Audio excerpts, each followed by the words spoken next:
রাজ্যে বিজেপি সরকার প্রতিষ্ঠিত হওয়ার পরেই এবার মূল স্রোতে এক মাওবাদী নেতা মাধাই পাত্র রাজ্যের পুলিশ প্রশাসনের কাছে আত্মসমর্পণ করেন তিনি।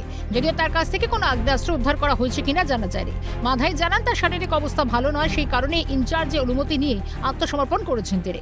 মঙ্গলবার কলকাতা পুলিশ কমিশনার অজয় নন্দের উপস্থিতিতে এক সাংবাদিক বৈঠক থেকে মাধাই তার সহযোদ্ধাদেরও সমাজের মূল স্রোতে ফেরার অনুরোধ জানিয়েছেন। ওনার নাম আছে মাধাই পাত্র, ওনার বাড়ি আছে জঙ্গিপুর, জঙ্গিপাড়া, হুগলি, এবং উনি অনেক দিন ধরে অ্যাক্টিভ মাওয়িস্ট ছিলেন।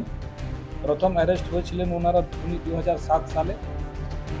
তারপরে বেল পাওয়ার পরে উনি এখান থেকে বেরিয়ে ঝাড়খণ্ডের বিভিন্ন জায়গায় কাজ করেছেন এবং খুব প্রমিনেন্ট লিডার ছিলেন।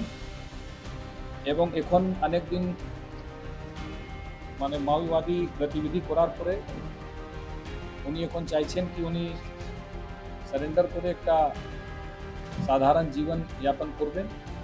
ওই আর্মড স্ট্রাগল ছেড়ে উনি মুখ্য স্রোতে চলে আসতে চাইছেন। যে সমস্ত এখনো জঙ্গলে আছেন আমাদের সহকর্মী কমরেডস, তারা আমি যে এসেছি, কিন্তু আমি সবাইকে আহ্বান করছি তারা সবাই যেন তারা এসে কেন্দ্র সরকারের যে পলিসি ও পলিসিকে করে জনগণের উন্নয়নের জন্য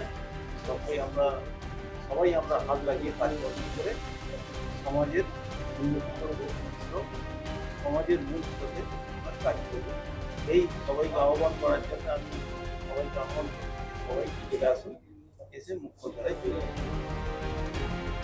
মাধাইয়ের বাড়ি হুগলির জঙ্গিপাড়ায়। তিনি জানান এতদিন ধরে তিনি একাধিক মাও সংগঠনের সঙ্গে যুক্ত ছিলেন, তবে এবার মূল স্রোতে ফিরে স্বাভাবিক জীবন যাপন করতে চান মাধাই।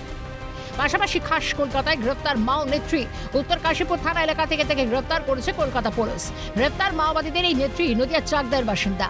এই মাও নেত্রীর নামে ঝাড়খণ্ডে একাধিক মামলা রয়েছে, তার মাথার দাম 15 লক্ষ টাকাও রাখা হয়। মঙ্গলবার গোপন সূত্রে খবর পেয়ে তাকে গ্রেফতার করেছে পুলিশ। শ্রদ্ধা বিশ্বাস এলাইস বেলা, উনি রিজনাল কমিটি মেম্বার, ঝাড়খণ্ডের বিজেপিওআরসি মেম্বার ছিলেন অনেক দিন। 2005 সাল থেকে ওইখানে অ্যাক্টিভ ছিলেন। ওনাকে এখানে কলকাতা থেকে ধরা হয়েছে এবং ওনার উপরে 15 লাখ রিওয়ার্ড মানি আছে ঝাড়খণ্ডে, এবং ওইখানে উনি মোর দ্যান 20 কেসেসে যুক্ত আছেন। এবং আমাদের এখানে 2004-5 সালে একটা কেস ছিল পশ্চিম মিদনাপুরে, যেখানে উনি একবার অ্যারেস্ট হয়েছেন। তারপরে থেকে উনি কিন্তু এখান থেকে বেল পাওয়ার পর থেকে আর ফিরে আসেননি। বাকি কার সঙ্গে কি কানেকশন আছে এইগুলো তদন্ত করে আমরা বার করার চেষ্টা করছি। প্রসঙ্গত কেন্দ্রীয় স্বরাষ্ট্রমন্ত্রী অমিত শাহ আগে ঘোষণা করেছিলেন 2026-এর 31শে মার্চের মধ্যে দেশ থেকে মাওবাদী নিশ্চিহ্ন হয়ে যাবে। সেই সময়সীমা ইতিমধ্যে পেরিয়েও গিয়েছে। এর মধ্যে দেশের বিভিন্ন এলাকায় মাওবাদীরা আত্মসমর্পণ করছেন, যা ইতিবাচক বলে মত বিশেষজ্ঞ মহলের। জনি মণ্ডলের সঙ্গে বিক্রান্ত রায় রিপোর্ট, কালকাটা নিউজ।